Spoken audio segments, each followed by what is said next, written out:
Hello दोस्तों, आप सभी का स्वागत है हमारे इस यूट्यूब चैनल में। तो दोस्तों, अभी हम लोग प्राचीन भारत का इतिहास को कवर कर रहे हैं और यह प्राचीन भारत का सेकंड वीडियो है। और इस वीडियो में हम हड़प्पा सभ्यता या सिंधु घाटी सभ्यता से संबंधित कुछ महत्वपूर्ण प्रश्न को देखेंगे, जो कि सभी तरह के एग्ज़ाम के लिए काफ़ी ज़्यादा महत्वपूर्ण है। तो चलिए अब वीडियो को स्टार्ट करते हैं। पहला प्रश्न है, भारत की सबसे प्राचीन सभ्यता का नाम क्या है? तो भारत की सबसे प्राचीन सभ्यता का नाम सिंधु घाटी की सभ्यता है। अगला प्रश्न है, सिंधु घाटी की सभ्यता को और किस नाम से जाना जाता है? तो सिंधु घाटी की सभ्यता को और हड़प्पा सभ्यता के नाम से जाना जाता है। अगला प्रश्न है, इस सभ्यता को हड़प्पा सभ्यता क्यों कहा जाता है? तो क्योंकि इस सभ्यता का प्रथम अवशेष हड़प्पा से प्राप्त हुआ था, इसी कारण इनका जो नाम है हड़प्पा सभ्यता पड़ा। ठीक है।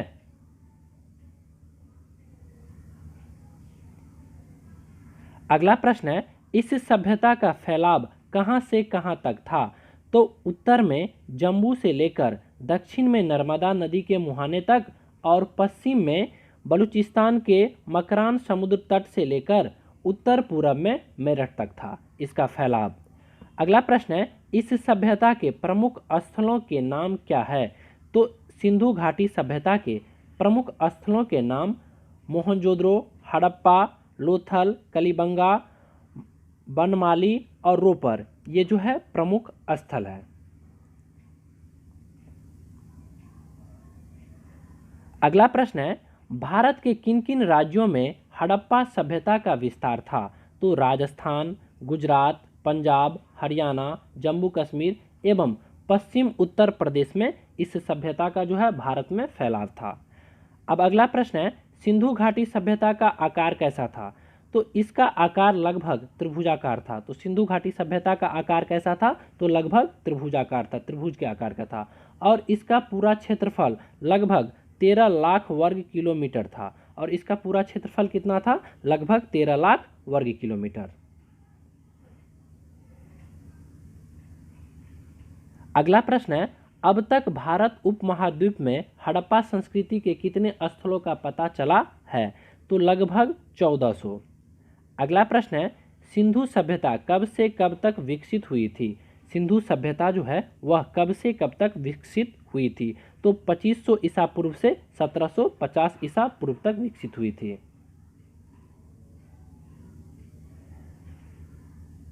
अगला प्रश्न है, सिंधु घाटी की सभ्यता की खोज का श्रेय किसे जाता है? तो राय बहादुर दयाराम सहनी को। सिंधु घाटी सभ्यता की खोज का श्रेय किसे जाता है? तो राय बहादुर दयाराम सहनी को। अगला प्रश्न है, किसके निर्देशन में सिंधु घाटी की सभ्यता की खुदाई कराई गई? तो सर्जन मार्शल के निर्देशन में। अगला प्रश्न है, मोहनजोदड़ो कहाँ स्थित है? तो पाकिस्तान के सिंध प्रांत के लड़काना जिले में। तो मोहनजोदड़ो कहाँ स्थित है? पाकिस्तान के सिंध प्रांत के लड़काना जिले में। अगला प्रश्न है, मोहनजोदड़ो किस नदी के किनारे स्थित है? तो सिंधु नदी के किनारे। मोहनजोदड़ो किस नदी के किनारे स्थित है? तो सिंधु नदी के किनारे स्थित है। अगला प्रश्न है, मोहनजोदड़ो की खोज कब और किसने की? तो 1922 ईस्वी में राखलदास बनर्जी ने। मोहनजोदड़ो की खोज कब की गई थी? तो 1922 ईस्वी में। और किसके द्वारा किया गया था? तो राखलदास बनर्जी के द्वारा। अगला प्रश्न है, मोहनजोदड़ो का अर्थ क्या होता है? तो मृतकों का टीला। मोहनजोदड़ो का अर्थ क्या होता है? तो मृतकों का टीला।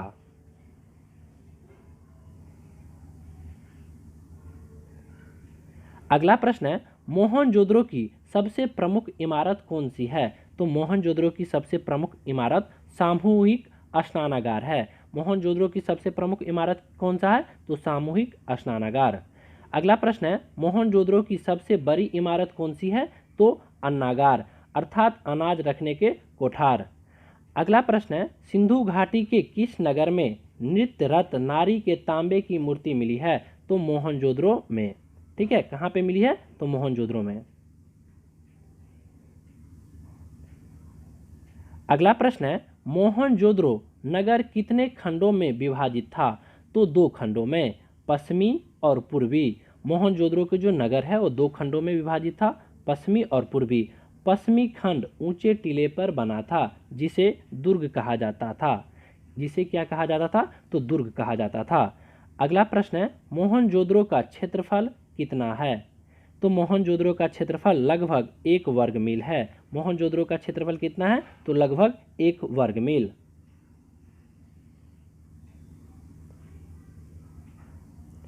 अगला प्रश्न है, बुने हुए सूती कपड़े के टुकड़े का अवशेष सिंधु सभ्यता के किस स्थल से मिले हैं? किस स्थल से मिले हैं? तो मोहनजोदड़ो से। अगला प्रश्न है, हड़प्पा कहाँ स्थित है? तो पाकिस्तान के पंजाब प्रांत में। हड़प्पा कहाँ पे स्थित है? तो पाकिस्तान के पंजाब प्रांत में। अगला प्रश्न है, हड़प्पा किस नदी के किनारे स्थित है? तो रावी नदी के किनारे। हड़प्पा किस नदी के किनारे स्थित है? तो रावी नदी के किनारे। अगला प्रश्न है, हड़प्पा की खोज किस वर्ष हुआ था? तो 1921 ईस्वी में। अगला प्रश्न है, हड़प्पा की सबसे प्रमुख इमारत कौन सी है एवं उसका आकार कैसा है? तो हड़प्पा की सबसे प्रमुख इमारत अन्नागार एवं इसका आकार आयताकार है।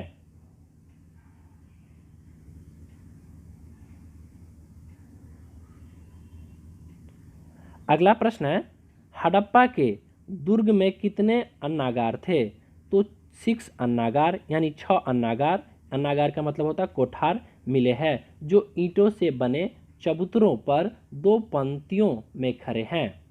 अगला प्रश्न है, मजदूरों को रहने के लिए 2 कमरों वाले बैरक सिंधु सभ्यता के किस स्थान पर पाए गए हैं? तो हड़प्पा।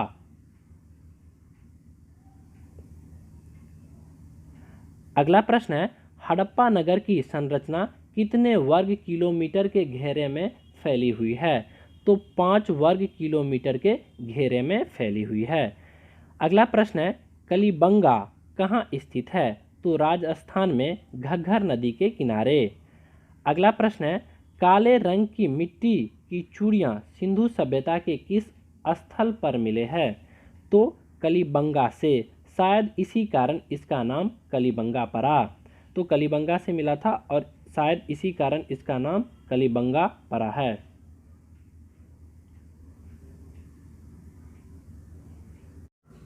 अगला प्रश्न है, कलिबंगा में घर किस प्रकार की ईंटों से बने हुए थे?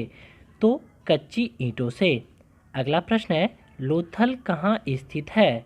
तो गुजरात के भोगवा नदी के किनारे।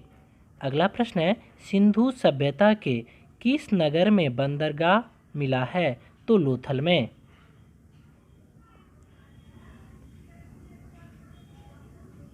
अगला प्रश्न है, सिंधु घाटी के लोग का सामुद्रिक व्यापार किस स्थान से होता था?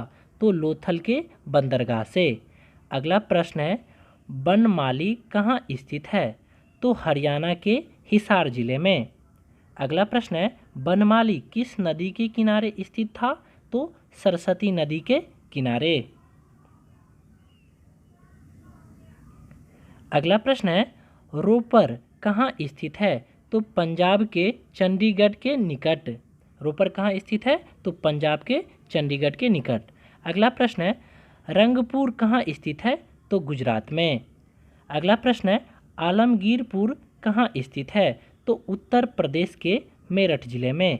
आलमगीरपुर कहाँ पे स्थित है? तो उत्तर प्रदेश के मेरठ जिले में।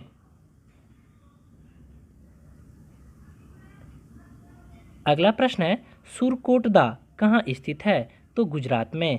सुरकोटदा कहाँ पे स्थित है? तो गुजरात में। कोटदीजी कहाँ स्थित है? तो पाकिस्तान के सिंध प्रांत में। कोटदीजी कहाँ पे स्थित है? तो पाकिस्तान के सिंध प्रांत में। अगला प्रश्न है, मोहनजोदड़ो और हड़प्पा के बीच की दूरी क्या थी? तो लगभग 483 किलोमीटर। मोहनजोदड़ो और हड़प्पा के जो बीच की दूरी थी, डिस्टेंस थी, वो कितना थी? तो लगभग 483 किलोमीटर। अगला प्रश्न है, सिंधु घाटी की सभ्यता की अब तक कितने मुहरे प्राप्त हुए हैं? तो लगभग 2000। अगला प्रश्न है, सिंधु घाटी के मुहरे किस वस्तु की बनी है? तो सेलखरी की बनी हुई है। अगला प्रश्न है,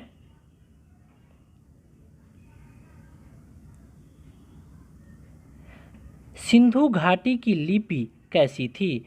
तो लिपि चित्रात्मक थी। सिंधु घाटी की लिपि कैसी थी? तो लिपि चित्रात्मक थी, जो अभी तक पढ़ी नहीं जा सकी है, जिसे अभी तक पढ़ा नहीं जा सका है। यह दाएं से बाईं ओर लिखी हुई मानी गई है। यह जो लिखी हुई थी वह किस टाइप की थी? तो दाएं से बाएं की ओर। अगला प्रश्न है, सिंधु घाटी के लोग को किस धातु का ज्ञान नहीं था? तो लोहा का ज्ञान नहीं था। सिंधु घाटी के जो लोग हैं उनको लोहा का ज्ञान नहीं था। अगला प्रश्न है, हड़प्पा संस्कृति किस युग की सभ्यता है? तो कांस्य युग की, क्योंकि हड़प्पा संस्कृति में कांसे का प्रयोग होता था। तो हड़प्पा संस्कृति जो है वह कांस्य युगीन सभ्यता है, क्योंकि हड़प्पा संस्कृति में कांसे का बना हुआ उपकरण बहुत सारा मिला है और इसका उपयोग किया जाता था। अगला प्रश्न है, हड़प्पा संस्कृति की विशेषता क्या थी? तो यह नगर योजना प्रणाली थी। यह जो थी वो नगर योजना प्रणाली थी। ठीक है।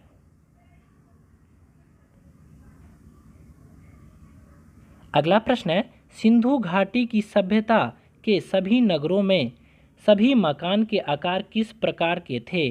तो आयताकार। सिंधु घाटी के सभ्यता के सभी नगरों के जो मकान थे उनका जो आकार था वह आयताकार था। अगला प्रश्न है, सिंधु घाटी की सभ्यता में आग में पकी मिट्टी को क्या कहा जाता था? तो टेराकोटा। सिंधु घाटी की सभ्यता में आग में पकी हुई मिट्टी को क्या कहा जाता था? तो टेराकोटा। अगला प्रश्न है, सिंधु घाटी के लोगों का मुख्य भोज्य पदार्थ क्या था? तो गेहूं और जौ। सिंधु घाटी के लोगों का मुख्य भोज्य पदार्थ जो था वह क्या था? गेहूं और जौ। अगला प्रश्न है, सर्वप्रथम कपास पैदा करने का श्रेय किस सभ्यता के लोगों को जाता है? तो सिंधु घाटी सभ्यता के लोगों को जाता है। तो सर्वप्रथम कपास का जो उत्पादन का जो श्रेय मिलता है वह सिंधु घाटी सभ्यता के लोगों को ही मिलता है। अगला प्रश्न है, सिंधु घाटी सभ्यता में मजदूरों को मजदूरी किस रूप में दिया जाता था? तो मजदूरी में जौ दिया जाता था। सिंधु घाटी सभ्यता में जो मजदूरों को मजदूरी जो दिया जाता था वो जौ के रूप में दिया जाता था। अगला प्रश्न है, सिंधु घाटी सभ्यता में राजस्व के रूप में किसानों से क्या लिया जाता था? तो अनाज। सिंधु घाटी सभ्यता में राजस्व के रूप में किसानों से अनाज लिया जाता था। अगला प्रश्न है, सिंधु घाटी सभ्यता के लोग किन फल को पसंद करते थे? तो केला एवं अनार को। केला एवं अनार को पसंद किया करते थे। अगला प्रश्न है, सिंधु घाटी सभ्यता में चावल के अवशेष कहाँ पाए गए थे? तो लोथल, रंगपुर और कलीबंगा में। ठीक है।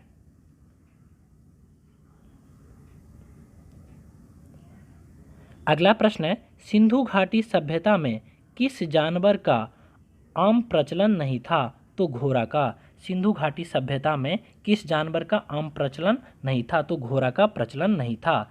अगला प्रश्न है, सिंधु घाटी सभ्यता के लोगों का सर्वप्रिय पशु कौन सा था? तो कुंवर वाला सांड। सिंधु घाटी सभ्यता के लोगों का जो सर्वप्रिय मतलब बहुत ज़्यादा पसंदीदा जो पशु था वो कौन सा था? तो कुंवर वाला सांड। अगला प्रश्न है, सिंधु घाटी के लोग बोझ ढोने के लिए किस जानवर का प्रयोग करते थे? तो ऊंट एवं गधा का।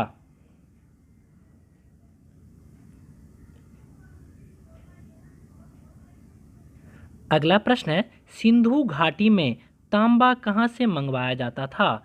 तो राजस्थान के खेतरी खान से। सिंधु घाटी में तांबा कहाँ से मंगवाया जाता था? तो राजस्थान के खेतरी खान से। अगला प्रश्न है, सिंधु घाटी में टीन कहाँ से मंगवाया जाता था? तो अफगानिस्तान से। अगला प्रश्न है, सिंधु घाटी के लोग किस प्रकार के कपड़ों का वस्त्र पहनते थे? तो सूती और ऊनी।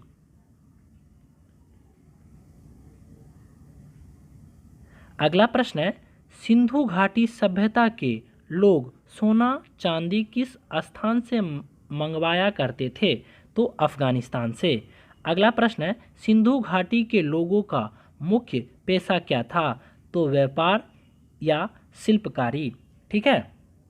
अगला प्रश्न है, सिंधु घाटी के लोग किस देवता की पूजा करते थे? तो पशुपति की।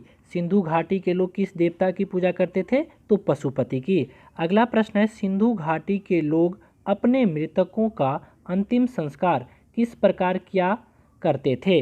तो मृतकों को जमीन में दफनाकर। अगला प्रश्न है, सिंधु घाटी सभ्यता की सड़कों की मुख्य विशेषता क्या थी? तो सभी सड़कें एक दूसरे को समकोण पर काटती थी, यही उनकी विशेषता थी। अगला प्रश्न है, सिंधु घाटी के लोग मूर्तियों को किस रंग से रंगा करते थे? तो लाल एवं काला रंग से। अगला प्रश्न है, सिंधु घाटी सभ्यता की इमारतें किस चीज़ की बनी होती थी? तो पकी हुई ईंटों की बनी होती थी।